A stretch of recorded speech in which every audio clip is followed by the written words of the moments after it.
Hello aspirants! So sa part 1, tinalakay natin yung pag-apply online sa job bank. Ngayon sa part 2, dito naman tayo mag-focus sa workabroad.ph. So ano ba to yung work abroad? Ito po yung website in partnership with DMW Licensed Recruitment Agencies. Lahat po ng pinopost nila ay ang mga DMW Licensed Recruitment Agencies. No? So ito rin po, isa rin po sa platform na in-applyan ko. So ang pag-apply lang po dito, napakadali. Ito lang po. Una, type lang natin sa browsing www.workabroad.ph.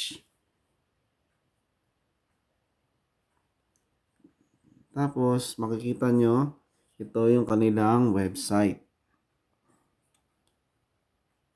Ito po, i-click nyo lang yung jobs by country. Tapos, i-filter out nyo kung anong bansa. Hanapin natin yung Canada. Ito po, may 7 available jobs sa work abroad, papuntang Canada. Tapos po, scroll down nyo lang.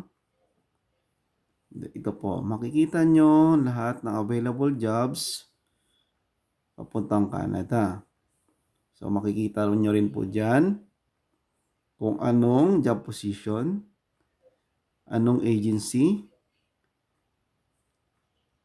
ilang taon, anong lugar, at kung kailan hanggang kailan ang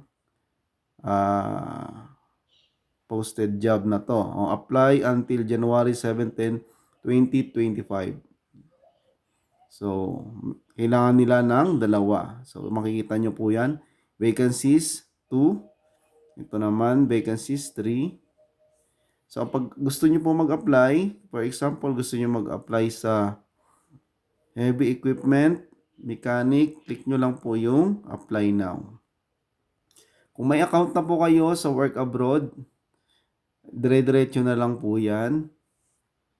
Sundin nyo na lang po yung instruction. Pero kung wala pa po, i-click nyo lang yung sign up.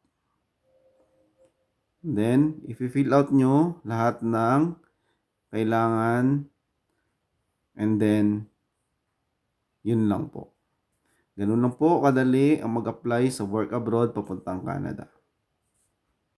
So, ganun lang po kasimple mag-apply sa work abroad papunta sa Canada. So, marami pong job position, different country ang available sa workabroad.ph. So, mag-sign in lang po kayo doon or mag-sign up muna kayo kung wala pa kayong account.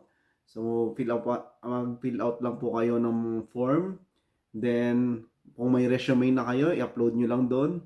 So, updated po lahat ng job position nandun sa workabroad.ph. So, yun lang po sa workabroad.ph. Sa next video, tatalakay naman natin yung staff house and then yung IPAX.